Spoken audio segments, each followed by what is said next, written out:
Rate constant is not depend on what?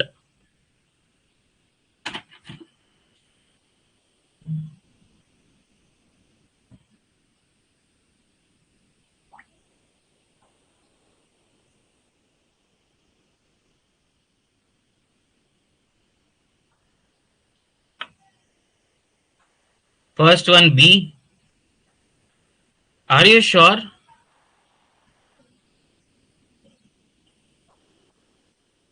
Guys एक बार फिर से सोच लो. ओके, सेकेंड का B. Okay, so first let us go one by one. Okay, first question का आंसर बताओ. फर्स्ट का आप लोग आंसर बोल रहे हो B. Are you sure? Confirm? See, सबसे पहले देखो यहाँ पे rate constant is not depend on पूछा गया है. Correct, is not depend on मतलब किस पे डिपेंड नहीं है.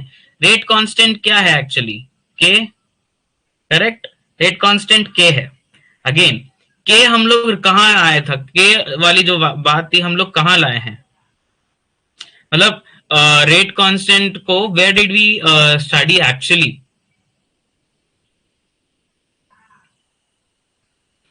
आप खुद सोचो, कॉन्सेंट्रेशन ऑफ रिएक्टेंट्स पे डिपेंड रहेगा. If I say rate is directly proportional to concentration of reactants. Correct, इसको निकालने के लिए हमने के निकाला. करेक्ट, तो रेट है यहाँ पे. सो इफ आप अगर आप clearly if you see this rate constant वाला equations, see R is directly proportional to A power M. Correct, so R is what? Minus dA by dt is equal to k into a power m. Am I right? Am I right? So yes. So see again आप अच्छे से इस terms में देखना. Minus dA by dt can be also written as plus dp by dt. Correct? If A is giving you products. लिख सकते हैं. ठीक है, आपको कैसे क्वेश्चन सॉल्व करना है डीपीपीज में और मैं most of the theoretical questions में बता रहा हूं, उस पर ध्यान देंगे आज पूरा सेशन. ठीक है, सी रेट लॉ है गाइस. ठीक है, ये रेट इक्वेशन है. रेट लॉ का मैंने ये निकाला है. ठीक है, इस इक्वेशन का. जब ये लिख सकता हूं तो ये भी लिख सकता हूं ना. तो कॉन्सेंट्रेशन ऑफ रिएक्टेंट्स पे डिपेंड है, ये यही पे पता चल गया अपने को. नेक्स्ट इसको और सॉल्व करते थोड़ा. प्रोडक्ट पे डिपेंडेंट, ये क्या है? रेट. रेट है तो प्रोडक्ट का चेंज होगा, प्रोडक्ट के रेट पे फर्क पड़ेगा. तो ये के डायरेक्टली, इस चीज को मैं अगर यहां लिखता हूं इसके जगह पे, तो के डायरेक्टली रिलेटेड हो गया प्रोडक्ट के साथ. दूसरा, molecularities of the reaction. Molecularities of the reaction मतलब कितने मॉलिक्यूल्स हैं, कितने नहीं, एलिमेंट्री स्टेप बेसिकली वो होती है. ठीक है, तो मैं मान लो अगर यहाँ पे 2A होता, if I am saying 2 moles of A, है ना, तो यहाँ पे 2 होता, m यहाँ पे 2 हो जाता, ये 2 हो जाता, ये सब होता. करेक्ट, तो इसलिए यहाँ पे क्या हो गया है, तो मॉलिक्युलैरिटीज पे भी डिपेंड होगा. तो बचा कि यहाँ पे कोई भी टेम्परेचर का टर्म नहीं है. ठीक है, और दूसरी बात, टेम्परेचर इंक्रीज करोगे तो रेट बढ़ता ही जाता है. By how much? रेट कितने टाइम से डबल होता है. सी, कल ही हमने टेम्परेचर का रिलेशन पढ़ा था ना.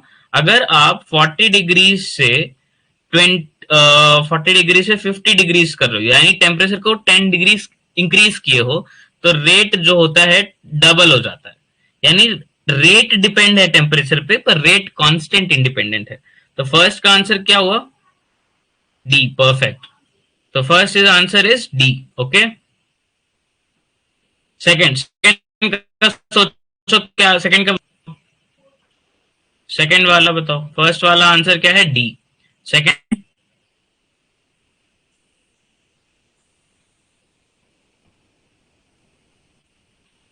आप लोगों को समझ में आए first question? Did you all understand? Second का है बी. एंड दीपिका आप?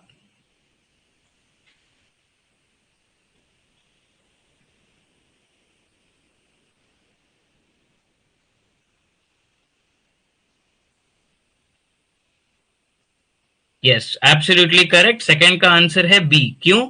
ये वाले रिएक्शंस को देखो, अगर इसको अच्छे से समझोगे आप, तो इसमें देखो, a moles of A plus B moles of B giving you product. तो इसके लिए रेट लॉ लिखा है इन्होंने, आर इज इक्वल टू के इंटू ए पावर, यहाँ पे एक्स एक्चुअली ये पावर में है, ठीक है, और यहाँ पे बी के पावर में वाई। अब ए इक्वल टू एक्स हो सकता है और नॉट इक्वल टू बी हो सकता है ना। Again B equal to Y और नॉट इक्वल टू वाई भी हो सकता है। Similarly X plus Y equal to A plus B हो सकता है, not equal to A plus B हो सकता है, कुछ भी हो सकता है। तो आंसर इज दिस, फर्स्ट वाला इक्वल मे बी पॉसिबल, पर ये भी ऑप्शन है ना। और दोनों सब चीज जीरो तो इम्पॉसिबल है, करेक्ट। तो ये था तुम्हारा सेकंड क्वेश्चन। सिमिलरली थर्ड का बताओ, rate law is determined from given chemical equation, determined theoretically, determined experimentally, not determined experimentally। कौन सा ऑप्शन होगा?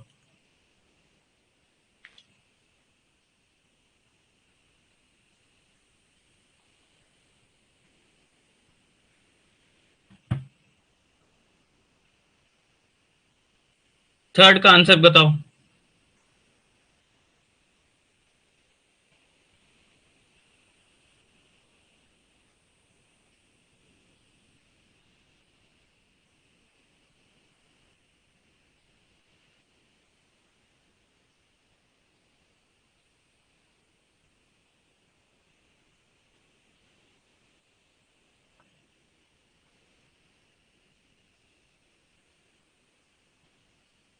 ओके एक और चलो, रेट लॉ जो है determined from given chemical equation, पक्का?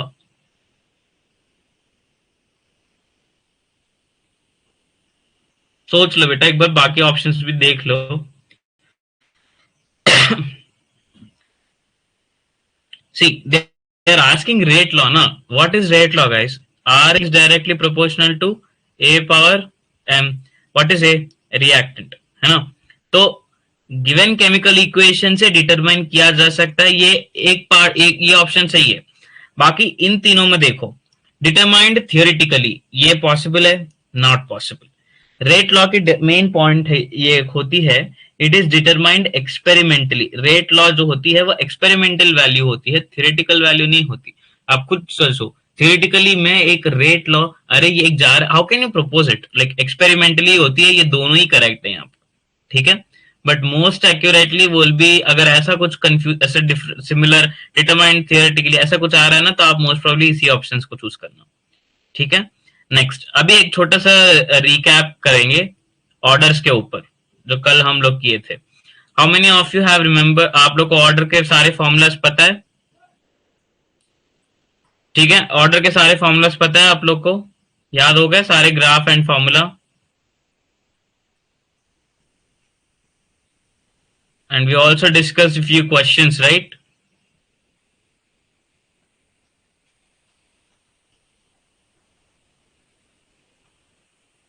हम लोग कुछ क्वेश्चंस भी डिस्कस किए थे उस दिन, याद है ये सारे क्वेश्चंस कैसे किए गए थे? ये मॉडल्स थोड़ा रिपीट कर लो, ठीक है।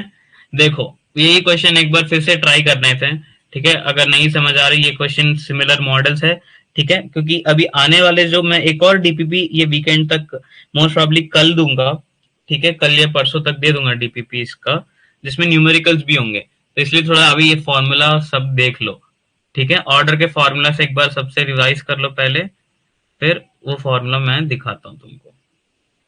सी गाइस, सबसे पहले zero order, first order, second order को साइड में रखना, अभी nth ऑर्डर को भी, nth ऑर्डर को कंसीडर करो, सेकंड ऑर्डर को थोड़ा साइड में रखो, ये थोड़ा अभी इतना इंपॉर्टेंट नहीं है तुम्हारे लिए। Most of the time like times differential rate law, integrated rate law, differential rate law, integrated rate law के बीच में डिफरेंस समझो, ठीक है। ये जो इक्वेशन है यहाँ पे, इसको आप इजीली याद कर सकते हो, ठीक है। सेकंड ऑर्डर को भी कर सकते हैं, वैसे कोई बड़ी बात मतलब वो है नहीं है। nth ऑर्डर भी आप लोग आराम से कर सकते हो,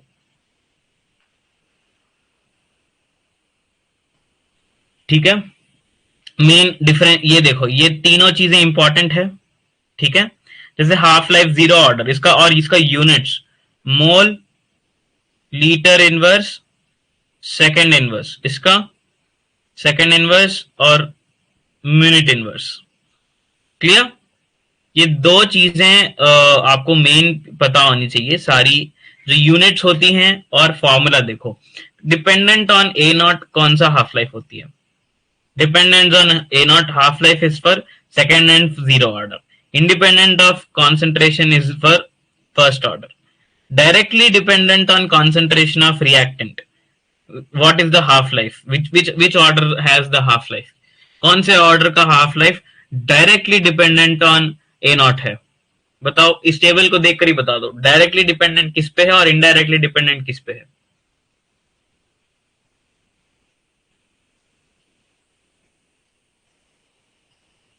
आई मीन लाइक कौन सा ऑर्डर डायरेक्टली, कौन से ऑर्डर का half life directly dependent on A not and कौन से ऑर्डर का half life indirectly dependent on A not?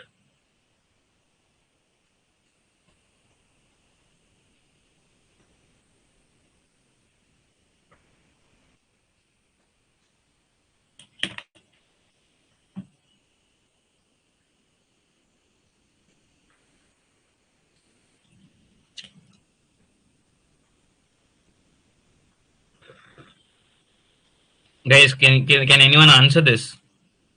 What happened? क्या हो गया तुम लोग को? यार डायरेक्टली डिपेंडेंट मतलब directly proportional.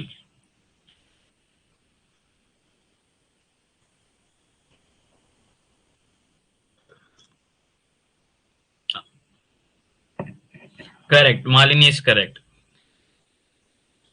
Deepika, nth order मतलब सी nth ऑर्डर पे वो अलग है, ठीक है. nth order is general thing, but directly dependent and indirectly dependent. Indirectly dependent मतलब इनवर्सली प्रोपोर्शनल, ठीक है. तो इसमें कंफ्यूज मत होना टर्म्स में.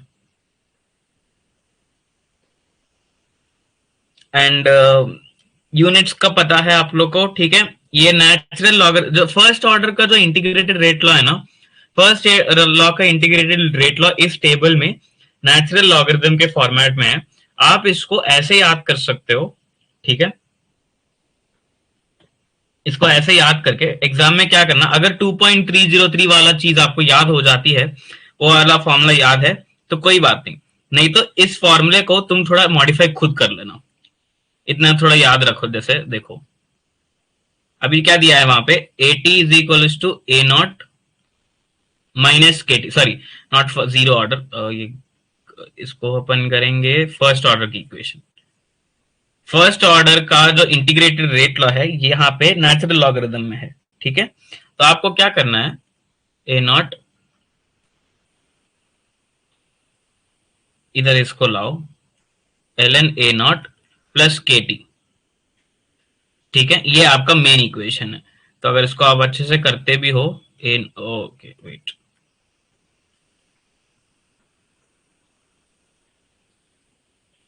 ठीक है. ये आपका given normal rate law, integrated rate law for first order. अगर आपसे वो 2.303 वाला फॉर्मूला अगर आपको इससे भी निकाल सकते हो, देखो क्या करना है, इस ln ए नॉट को इधर ले आना, ठीक है. ln A minus ln A not is equal to KT. अब इसमें से क्या करो, ये कौन सा फॉर्मेट में है, log a minus log b, that is nothing but log a minus b, correct. So a upon b, natural logarithm a upon A not is equal to KT. ये नेचुरल लॉगरिथम को multiply करना है तो 2.303 log a by A not equals to KT. लेकिन अब T जैसे to different concentration हैं, A1 और A2 है. ये फर्स्ट वाला है, ये इनिशियल है और ये फाइनल है. दैट इज ये ए नॉट होगा, फिर ये ए होगा. तो उस टाइम पे आपको क्या करना है, यहाँ पे log A2 minus A1 by A1 equals to K T2 minus T1 2.303. Clear. इससे आपने ये t को उधर रख के ये t को पूरा इससे मल्टीप्लाई कर सकते हो 1/t, इसको हटा के ऐसा भी लिख सकते हो, ठीक है. तो ये एक फॉर्मूला आपको रिवाइज करना था, मेन चीज. नेक्स्ट ये हो गया. अभी एक क्वेश्चन पे चलते हैं अपन थोड़ा. फोर्थ वाला क्वेश्चन देखो.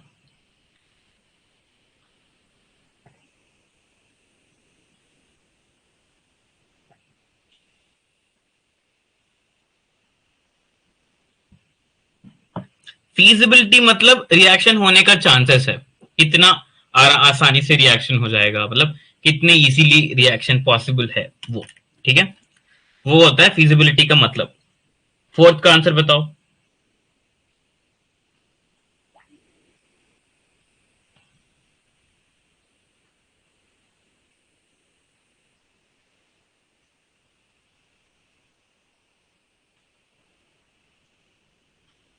डी। एंड मालिनी आप?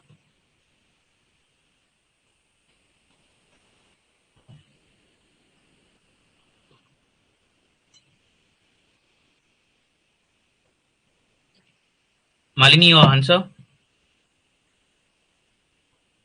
ओके,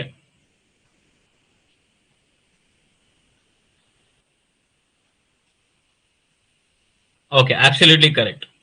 फोर्थ का आंसर है डी, क्योंकि रेट ऑफ रिएक्शन से केमिकल रिएक्शन होती है, जैसे A plus B giving you C plus D, कोई भी रिएक्शन है, ठीक है, रेट ऑफ रिएक्शन से पॉसिबिलिटी है, पॉसिबल कोई भी केमिकल रिएक्शन के ये सारे प्रॉपर्टीज होते हैं, रेट होता है, ये सब पोजीशन ऑफ इक्विलिब्रियम भी होता है, ये सारे होते हैं। तो फोर्थ का आंसर है डी, ठीक है। देखो, most of the time questions एक गलत होगा बेटा, क्योंकि feasibility and position of equilibrium भी सोचो आप। Position of equilibrium and feasibility इसलिए होता है कि से देखो, फिजिबिलिटी ऑफ रिएक्शन मतलब केमिकल रिएक्शन कितने आराम से जा सकता है, कितनी इजीली रिएक्शन हो सकती है, that is what feasibility means, ठीक है। हमने फैक्टर्स एक कॉन्सेप्ट पढ़ा था, फैक्टर्स अफेक्टिंग केमिकल रिएक्शन, और basically rate of chemical reaction and chemical reaction general. Chemical equilibrium में भी तो ये सारा टॉपिक था ना वहां पे, केमिकल इक्विलिब्रियम में रेट तो आपको पता है कैसे है। फिर देखो, सॉलिड, लिक्विड, गैस, जैसे आर की वैल्यू थी, रेट ऑफ रिएक्शन थी, गैस की सबसे ज्यादा थी, जिसका ज्यादा रेट उसका ज्यादा केमिकल रिएक्शन होगा, है ना। फिर पोजीशन ऑफ इक्विलिब्रियम, अगर इक्विलिब्रियम पोजीशन अटेन कर लेता है तो रेट थोड़ा इधर उधर हो सकता है, तो केमिकल रिएक्शन कंप्लीट भी हो सकती है, इनकम्प्लीट भी हो सकती है, इसलिए फोर्थ का डी होगा, ठीक है। And fifth,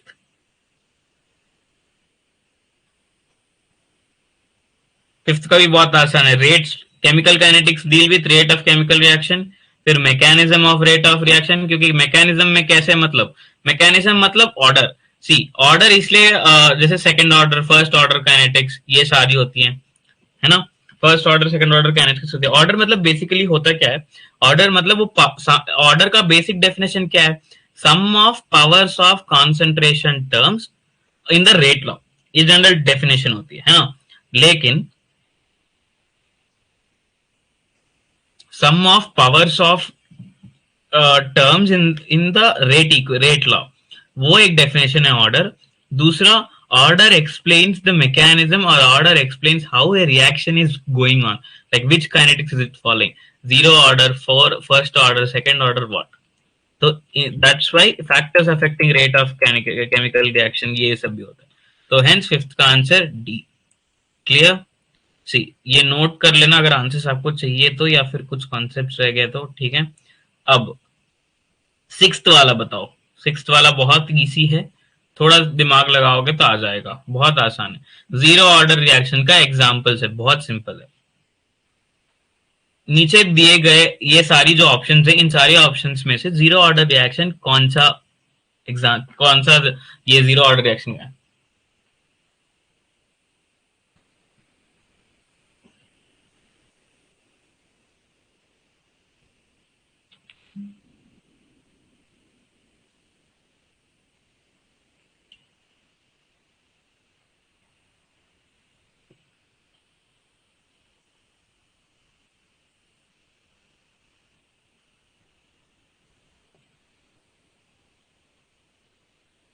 absolutely correct, because ammonium, हमने कहा कोई भी मेटल का डिकम्पोजिशन कैटलिस्ट, ऐसे मेटल सरफेसेस पे कोई भी गैस को ये होता है, तो वो सारे कौन से होते हैं, जीरो ऑर्डर काइनेटिक्स फॉलो करते हैं।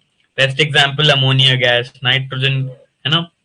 देखो, अमोनिया वाला जब एग्जांपल देते हो ना, तो उसमें याद रखना NH3 गैस गिविंग यू, यहाँ पे प्लैटिनम लिखा होना चाहिए, N2 + 3H2 ऐसा टाइप्स, ठीक है, ये होना चाहिए इक्वेशंस में। कभी कभार क्या करते हैं, जैसे यहाँ पे देखो ये हो गया इसका इक्वेशन, फिर नाइट्रोजन इसका देखो decomposition of N2 giving you some products on platinum, फिर फॉस्फीन गैस, ये फॉस्फीन गैस भी है तुम्हारे पास, ये भी किसी टंगस्टन सरफेस, टंगस्टन को WG आई थिंक करते हैं और उस पे करते हैं, तो ऐसे इक्वेशंस भी दे देते हैं।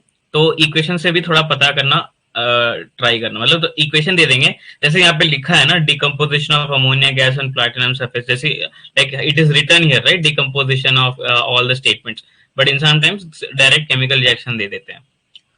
ठीक है, 7 is the term molecularity term applied for simple complex, both simple and complex, none of the above.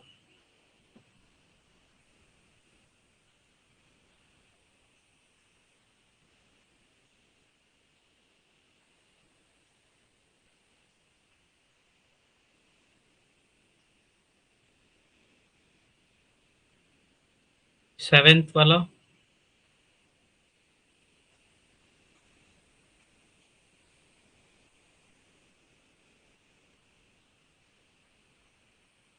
Okay, others?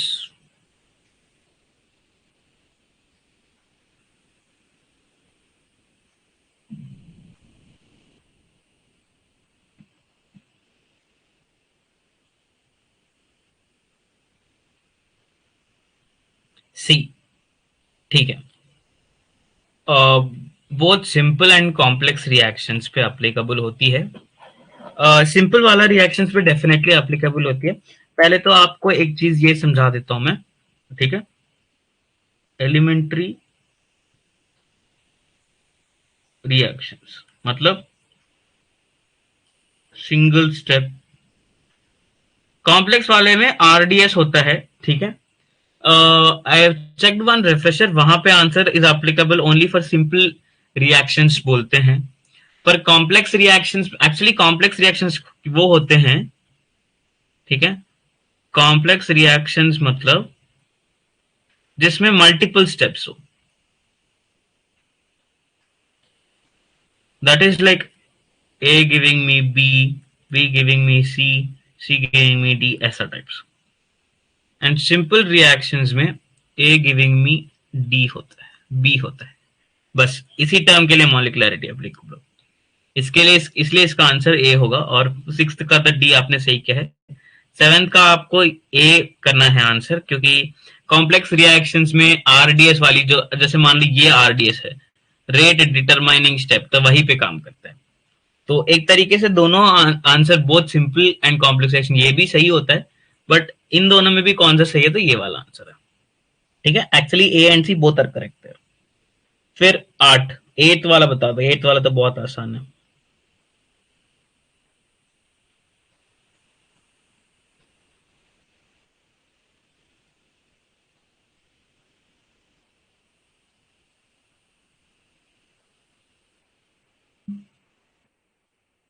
Correct, eighth का answer B, because that is very, ये आपको बेसिक रेट का ही पता है ना आपको क्या होती है।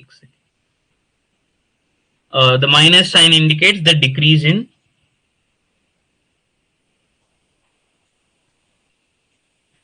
with the decrease in concentration of reactant with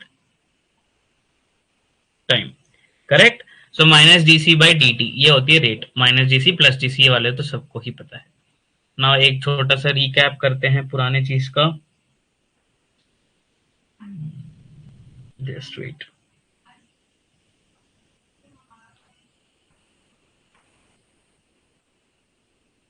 ये तो जीरो ऑर्डर हमने पढ़ा था राइट। देखो मॉलिक्युलैरिटी एंड ऑर्डर के बीच की डिफरेंसेस देखो, बहुत इंपॉर्टेंट है, ये समझना इंपॉर्टेंट है, ठीक है। It is derived from RDS in the mechanism of reaction. It is derived from rate expression. Order को तो साइड कर दो, अब मॉलिक्युलैरिटी की बात करते हैं। Number of molecules of reactant taking part in a chemical reaction is its molecularity, ये जनरल डेफिनेशन है। It is always a whole number and it can neither be zero nor fraction, मतलब मॉलिक्युलैरिटी, सी मॉलिक्युलैरिटी अगर zero है होता तो what does it mean, that is कोई reaction ही नहीं हो रही है भाई, मॉलिक्यूल्स है ही नहीं, तो मॉलिक्यूल्स मतलब क्या, एक सिंपल केमिकल रिएक्शन में कितने रिएक्टेंट मॉलिक्यूल्स हैं वही होती है उसकी मॉलिकुलैरिटी। जैसे फॉर एग्जांपल एक सिंपल और सिंगल केमिकल रिएक्शन हो रही है जिसमें 2 मोल्स ऑफ NH4NO2 है, तो what is its molecularity? 2 is the molecularity. If 3, then it is 3. If it is 0, that is 0. That means 0 तो पॉसिबल ही नहीं है क्योंकि रिएक्शन ही नहीं होगी। अब भाई कुछ मॉलिक्यूल्स ही नहीं है, रिएक्टेंट के मॉलिक्यूल्स नहीं है, तो रिएक्शन क्या होगा? So hence 0 is not possible. Second, fractional terms. Have you ever seen half? Give me like half moles of NH4NO2. ऐसा half जो होता है 1/2, 3/4, ये तब पॉसिबल आप ऐसे होते हैं जैसे तुमने केमिकल इक्वेशंस को तुम सॉल्व कर रहे हो, बैलेंसिंग इक्वेशंस कर रहे हो, वहां पे चलेगा, लेकिन इन प्रैक्टिकल इन रियलिटी ये पॉसिबल नहीं है। करेक्ट। दूसरा, ये थियोरेटिकल वैल्यू क्यों है? Molecularity is theoretical value and order is experimental value. Molecularity is theoretical value इसलिए है क्योंकि तुम न रिएक्शन को लाइव देख रहे हो, न तुम सीधा मॉलिक्यूल्स को देख पा रहे हो। ठीक है। How can you say that too? अब मेरे पास एक बीकर है, एक कंटेनर लिया है मैंने, और उसमें NH4NO2 है और रिएक्शन चालू हो रही है, मतलब 2 बीकर है उसको, वो रिएक्शन चल रही है, बट मैंने तो उसको देखा नहीं है, तो मैं इसलिए बस बोलता हूँ कि चलो on balancing this equation we are getting this molecules, so that is the theoretical value. But coming to order is an experimental value. Why? Because it is derived from rate expression. First of all हमने rate law पढ़ा था जहां पे ये वाला term आ गया, ये है general rate law. So rate law कैसे डिटरमाइन की जा रही थी? रेट लॉ मतलब actually it is what? Rate law is, this is the rate law जिसमें रेट है, और ये जो रेट तुम कैसे निकाल सकते हो? एक्सपेरिमेंट से निकाल सकते हो। और कैसे करोगे एक्सपेरिमेंट? कोई भी केमिकल रिएक्शन तुमने स्टार्ट किया और टाइम नोट करते हो कि कितने टाइम में प्रोडक्ट बन रहा है, कितने टाइम में ये हो रहा है, तुम एक्सपेरिमेंट कर रहे हो। Correct. You are doing an experiment and you observe a chemical reaction happening, you calculate its rate and you integrate that rate in the rate law, and from rate law order is coming. So order is an experimental value. Did you get this point? समझ में आया आपको ये order और मॉलिकुलैरिटी के बीच में हर एक point का डिफरेंस?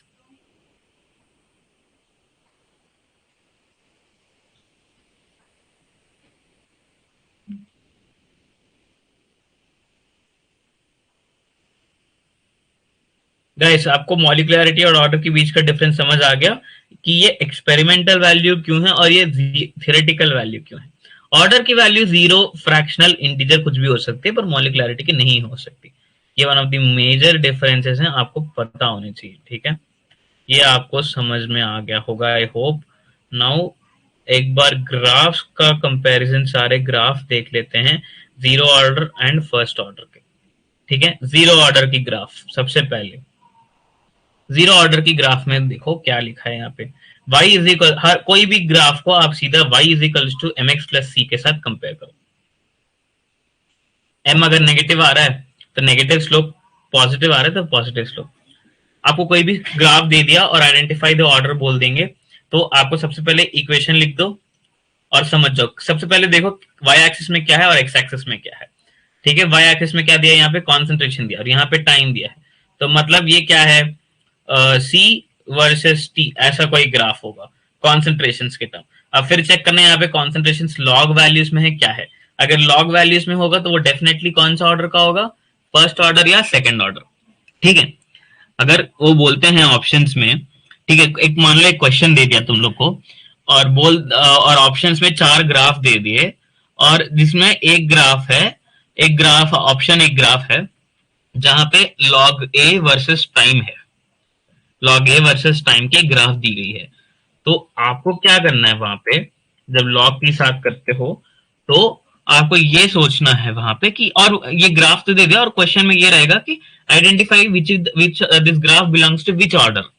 तो लॉग से रिलेटेड, लॉग वैल्यू से रिलेटेड कौन सी ऑर्डर है हमारे पास, सिर्फ और सिर्फ फर्स्ट ऑर्डर है। सेकंड ऑर्डर भी है बट सेकंड ऑर्डर से उतना क्वेश्चन आते नहीं है, तो यू कैन नेग्लेक्ट, बट एक बार सेकंड ऑर्डर का नोट्स भी देख लेना आप लोग। नोट्स मैंने कल अपलोड कर दिए हैं, डीपीपी भी अपलोडेड है, अभी वही डीपीपी हम लोग सॉल्व कर रहे हैं, so that everyone can understand जो लोग कोर्स में सारे हैं, क्रैश कोर्स में डीपीपी भी सॉल्व करनी होती है तो आप लोग वो करेंगे, सो दैट आपको हर चीज क्लियर हो जाए। ठीक है गाइस, तो आपको क्या करना है, जब भी ऐसे ग्राफ से रिलेटेड क्वेश्चन आते हैं और ऑप्शंस में 4 ग्राफ दे दिए और ऊपर पूछ दिए कि identify the type of order, तो आपको क्या करना है, सिंपल इसके एक्स एक्सिस और वाई एक्सिस चेक करो। सबसे पहले स्टेप 1, एक्स एक्सिस और वाई एक्सिस चेक करो। दूसरा, कौन से ऑर्डर के फॉर्मूला इसके साथ मैच हो रहा है वो देखो। Third one, check the slope, positive है नेगेटिव है, पॉजिटिव स्लोप कब आ रहा है, नेगेटिव स्लोप कब आ रहा है, कौन से ऑर्डर में आ रहा है ना। तो ये देखो, नेगेटिव स्लोप डायरेक्टली सिर्फ फर्स्ट जीरो ऑर्डर में होती है, फर्स्ट ऑर्डर में डिपेंडिंग ऑन द फॉर्मूला होता है ना। तो ये सारी चीजें आपको देखनी होती हैं, सिंपल। ठीक है, अगर हाफ लाइफ से रिलेटेड वाली ग्राफ्स है तो हाफ लाइफ से रिलेटेड वाली सिर्फ 2 ग्राफ होती है मोस्ट ऑफ द टाइम। ठीक है, अगर T1/2 वाली ग्राफ है, ठीक है, और नीचे कॉन्सेंट्रेशन है, ये एक ग्राफ है, ये एक ग्राफ है। आप खुद बताओ इनमें से ये इसमें ये ऑप्शन 1 है, ये ऑप्शन 2 है, तो आप मुझे बताओ ये जीरो ऑर्डर और फर्स्ट ऑर्डर कौन सा है इनमें।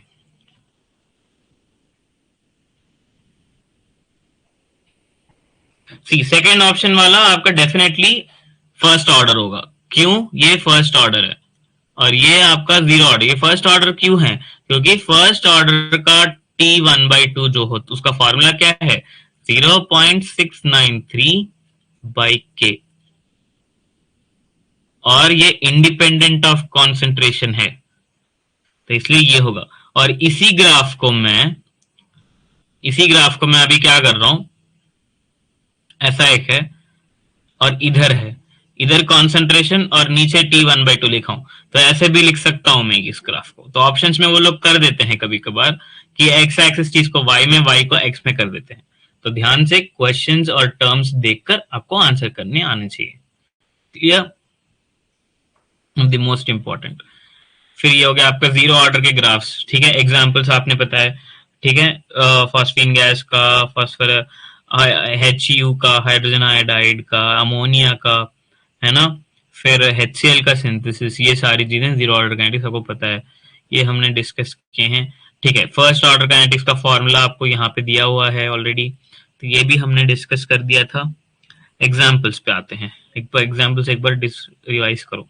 एग्जाम्पल्स ऑफ केमिकल काइनेटिक्स में देखो, सबसे पहले एजो आइसोप्रोपेन, मतलब एजो ग्रुप्स जो भी ग्रुप्स होती हैं, ऐसे एजो फंक्शनल ग्रुप्स के साथ जितनी भी होती हैं वो सारी एसिड डिकम्पोज हो जाती है। वो सारी क्या, कौन से ऑर्डर फॉलो करती हैं, फर्स्ट ऑर्डर फॉलो करती हैं। ठीक है, एन वाले से P position, N chloro acetanilide, P chloro acetanilide, ऐसे कन्वर्शन के सारी चीजें। ठीक है, सारी चीजें देखो, यहाँ पे पहले क्लोरीन था, ये क्लोरीन यहाँ गया है अभी, तो ये सारी कन्वर्शंस आपको याद, जैसे यहाँ पे ऊपर एक लोन पेयर है, यहाँ पे वो हाइड्रोजन के साथ ये हो गया है, तो ये सारी। फिर H2O2 हाइड्रोजन पेरोक्साइड का, जिसमें से वाटर निकल लेना। ठीक है, दूसरा रेडियो एक्टिव डिके, सबसे इंपॉर्टेंट फर्स्ट ऑर्डर काइनेटिक्स के फॉर्मूला में, आई मीन लाइक एग्जांपल्स में बहुत most important example is your radio active decay. सारे radio active decays are in the form of following zero first order kinetics, first order kinetics को ही follow करते हैं। Clear,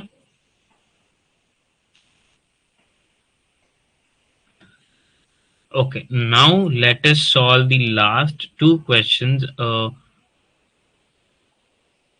Yes, 9 और 10 का answer करो गाइस, 9 और 10 का आंसर बताओ।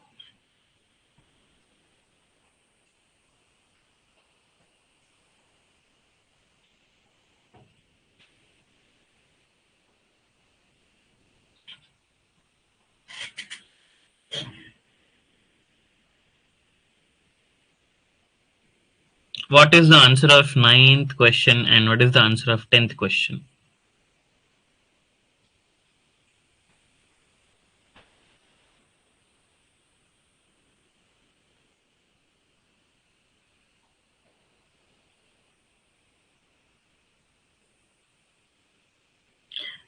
क्या कर रहे हो गाइस, जल्दी, कम ऑन, इतना टाइम नहीं लेना ये सब क्वेश्चंस में, very easy question.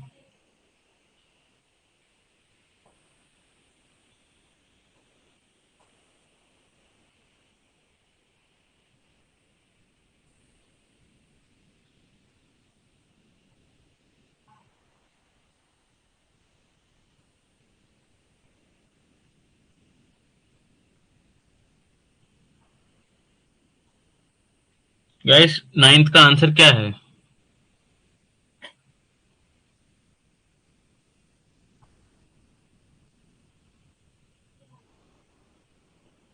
Okay, absolutely correct. 9 का B, what is called, it is called molar concentration. ठीक है, अगर सिंपल एन अपॉन वी होता या फिर नॉर्मल वो तो स्ट्रेंथ हो जाता है, एक्टिविटी तो दूसरी बात हो गई। एक्टिव मास मतलब वो स्क्वायर ब्रैकेट्स में जो लिखते हैं ना वो होता है उसका एक्टिव मास। एक्टिव मास मतलब एन अपॉन वी होता है इसकी फॉर्मूला। कॉन्सेंट्रेशन और मोलर कॉन्सेंट्रेशन अलग अलग होती है। वहां पे अभी आप वहां पे दो ऑप्शन से देखो, ऑप्शन नंबर बी और option number C, molar concentration और सिर्फ कॉन्सेंट्रेशन। तो आपको चूज करना है molar concentration, that is more appropriate and more correct. Concentration तो है, हमें भी पता है, एक्टिव मास भी एक कॉन्सेंट्रेशन है ना, तो ये सब एक्टिविटी तो कैसे वो रिएक्ट कर रहा है वो वाली होगी। दूसरा लास्ट फाइनल क्वेश्चन 10th।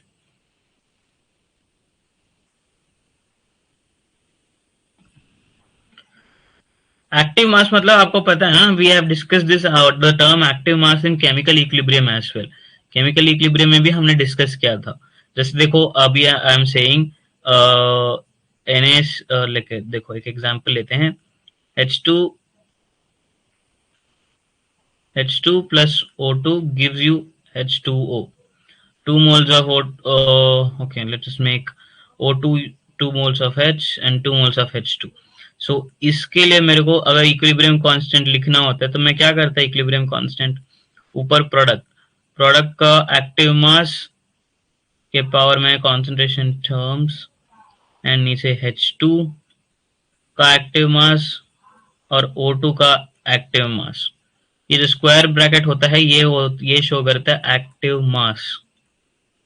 इसका फॉर्मूला होता है एन अपॉन वी, जिसको हम स्ट्रेंथ स्ट्रेंथ भी बोलते हैं, दोनों सेम होता है। तो active mass is equal to strength. लेकिन यहाँ पे 1 लीटर ऑफ वॉल्यूम मेंशन्ड है, आपको 1 लीटर ऑफ वॉल्यूम मेंशन्ड है, इसलिए आप मोलार कॉन्सेंट्रेशन चूज करोगे।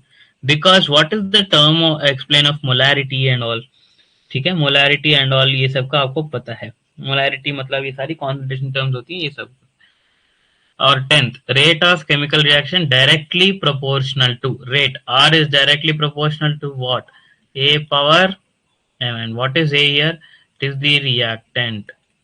A is the reactant and that is nothing but active masses of reactants। equilibrium constant K नहीं है, active masses of products पे depend नहीं होता, मतलब डायरेक्टली प्रोपोर्शनल नहीं है, प्रेशर पे तो कुछ लेना देना नहीं है। क्लियर? तो ये थे तुम्हारे कुछ थियोरेटिकल क्वेश्चंस। क्लियर? तो अभी आपको क्या करना है, see guys, first of all आपके सारे डीपीपी जो है आप कहां से चेक कर सकते, did you find the DPP guys? आप लोग को मिला डीपीपी कहाँ है करके ऐप में?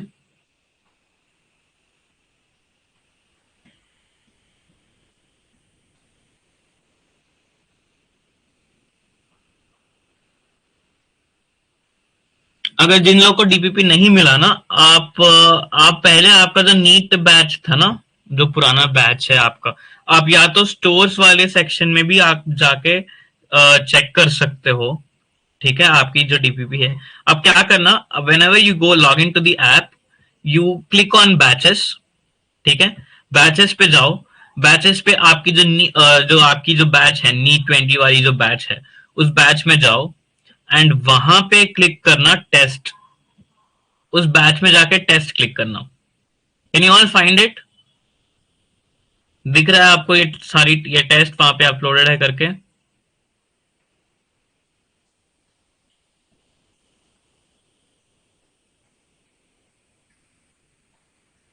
ठीक है, आप बैचेस वाले सेक्शन में जाके टेस्ट सेक्शन में जाओ, बैचेस के अंदर टेस्ट में जाना, अपने जो आपकी जो नीट 2022 2023 जो बैच होगी उसमें जाके क्लिक करना, वहां पे जाके टेस्ट वाला सेक्शन में देखोगे तो आप लोग को टेस्ट मिल जाएगी।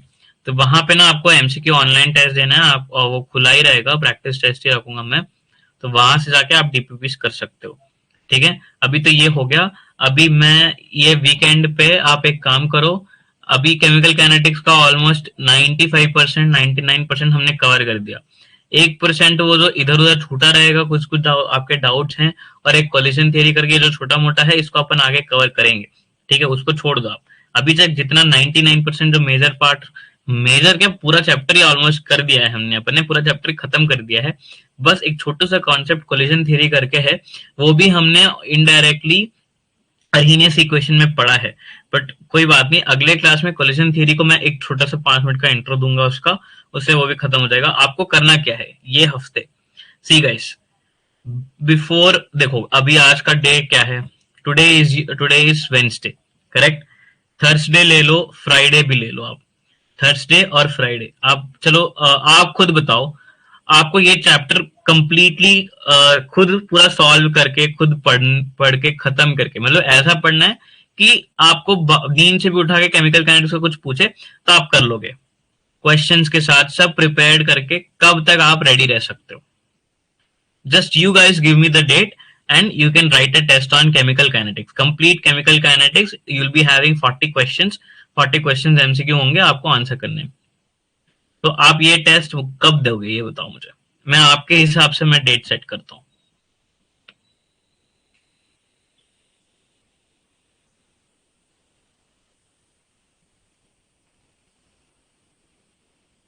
आप अपने हिसाब से एक डेट बताओ मुझे, इसी हफ्ते के अंदर चाहिए मेरे को। कितने दिन आप ये कौन से दिन आप ये टेस्ट दे सकते हो, मतलब इस टेस्ट के बाद आपके नंबर मैं देखूंगा कि आपके जो डाउट्स होंगे वो बाद में देखेंगे अपन, ठीक है। मतलब इस हफ्ते, क्योंकि अभी आफ्टर द, अभी ये चैप्टर आप तभी टच करोगे when your final test series will start, जब आपको रिवीजन करना है। क्रैश कोर्स में ये चैप्टर खत्म हो गया, अभी आपको नहीं पढ़ेंगे इस चैप्टर, ये खत्म आपको जो भी है, तो इसलिए परफेक्शन आना चाहिए इस चैप्टर में इस हफ्ते के अंदर। तो इस संडे डन है, इस संडे के आफ्टरनून में या फिर सुबह में मैं टेस्ट खोल दूंगा, ठीक है। टेस्ट आपको ऐप सेक्शन पे ही मिलेगा, जैसे अभी किए है ना, सेम ऐसे ही 40 क्वेश्चंस एमसीक्यूज होंगे, पूरा चैप्टर होगा, पूरा चैप्टर प्रिपेयर रहना, पूरा केमिकल काइनेटिक्स, पूरा केमिकल काइनेटिक्स में मैं 40 एमसीक्यू दूंगा, ठीक है। Be prepared for that guys. इस बीच में अगर आपको क्या करना है, रेफरेंस बुक से एमसीक्यूज, प्रीवियस ईयर क्वेश्चन से एमसीक्यूज, ये सारी एमसीक्यूज ट्राई करो घर पे, ठीक है। प्रिपरेशन जारी रखना, और संडे को इस चैप्टर को क्लोज करते, आप लोग क्लोज कर देगा कंप्लीटली, ये चैप्टर आपका खत्म। मतलब इस चैप्टर से नीट के पेपर में जो भी क्वेश्चन आएगा आप उसको छोड़ के नहीं आओगे, आपको करके आओगे। और मतलब 2 क्वेश्चन आए इस चैप्टर से तो आप 8 नंबर लेकर आओगे नीट में, जितने भी क्वेश्चन आए उसको पूरा नंबर, आप केमिकल काइनेटिक्स से नंबर नहीं जाना चाहिए आपको नीट के पेपर में, आपके आपके इस चैप्टर में से नंबर कटने ही नहीं चाहिए नीट एग्जाम में। क्लियर?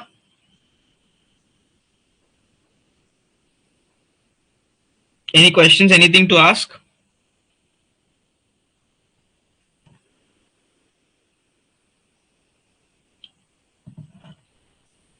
किसी को कुछ पूछना है गाइस?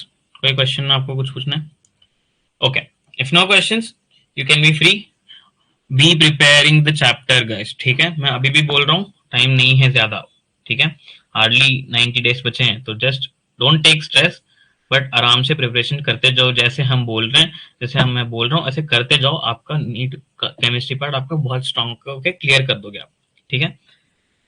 तो चलो, let's meet again next week, till that be prepared and we'll meet again, okay?